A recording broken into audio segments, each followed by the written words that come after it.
بسم اللہ الرحمن الرحیم۔ رب اشرح لی صدری۔ السلام علیکم ورحمۃ اللہ۔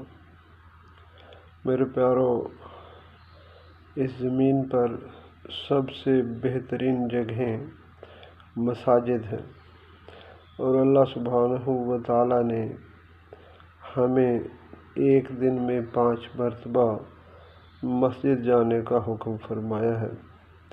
میرے پیارو، ہم اپنا احتساب کریں کہ ہم دن میں کتنی بار مسجد کی طرف جاتے ہیں، اور جناب رسول اللہ صلی اللہ علیہ وآلہ وسلم کی حدیث مبارکہ کا مفہوم ہے کہ جس شخص کو مسجد میں آتے جاتے دیکھو، اس کے ایماندار ہونے کی گواہی دو۔